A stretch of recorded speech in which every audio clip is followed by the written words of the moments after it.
அனைவருக்கும் வணக்கம். நான் இன்று வாழ்வதற்கு பெற்றோருக்கு கடமைப்பட்டிருக்கிறேன். ஆனால் நன்றாக வாழ்வதற்கு ஆசிரியருக்கு கடமைப்பட்டிருக்கிறேன். அப்படிப்பட்ட ஆசிரியர் பெற்றோர் உறவை வலுப்படுத்தும் பள்ளி மேலாண்மை குழு மறு கட்டமைப்பு விழிப்புணர்வு கூட்டம்தான் நம்ம பள்ளியில் கோலாகலமாக நடந்துச்சு. அழைப்புதல்ல ஆரம்பித்து தாம்பூலம் சிறக்க ஜவ்வாது மணக்க இனிப்போடையும் முகத்தோடையும் கூட்டம் முடியும் வரை எங்கள் வரவேற்பும் இருந்துச்சு. 2 ஆண்டுகளில் நம்ம உறுப்பினர்கள் செய்த சாதனையை சிறிய படத்தொகுப்பாக வரவேற்பில் வச்சுருந்தோம். இந்த தொகுப்பு அவர்களுக்கு நன்றி தெரிவிக்கும் வகையிலும் இருந்தது, புது குழுவுக்கு உத்வேகம் தரக்கூடியதாகவும் இருந்தது.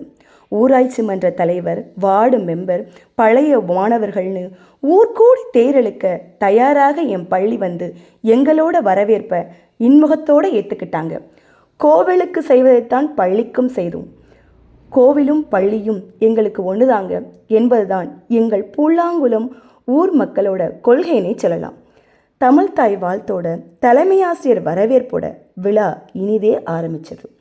பள்ளியோட மூத்த ஆசிரியர் திருமலை செல்வி அவர்கள், எஸ்எம்சினா என்ன, இந்த கூட்டம் எதற்காக, பள்ளிக்கும் எஸ்எம்சிக்கும் என்ன தொடர்பு, எஸ்எம்சியோட சேவை எங்கெங்கெல்லாம் தேவைப்படுது, பள்ளிக்கு எங்கே தேவைப்படுது, ஆசிரியருக்கு எங்கே தேவைப்படுதுன்னு எல்லா வகையிலையும் எடுத்து சொல்லி அவங்களோட உரையை முடித்தாங்க.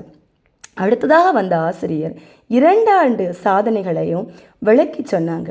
மறுகட்டமைப்பு கூட்டம் எதற்காக, அந்த கூட்டத்தில் உள்ள உறுப்பினர்களை எப்படி தேர்ந்தெடுக்க போகிறோம், தலைவரை எப்படி தேர்ந்தெடுக்க போகிறோம்னு சொல்லி நம்மளோட மாண்புமிகு முதலமைச்சர், கல்வி அமைச்சர்கள் பேசின ஆடியோக்களை அவங்கள தெளிவாக கேட்க சொன்னாங்க. அப்புறமா ஓல்ட் இஸ் கோல்டு தானுங்க, பழைய உறுப்பினர்களுக்கு பாராட்டு தெரிவித்து பொதுமக்களோட சந்தேகங்களுக்கு விளக்கங்களை கோரி தேசிய கீதத்தோட எங்களோட விழா இனிதே முடிவடைந்தது. அனைவருக்கும் நன்றி.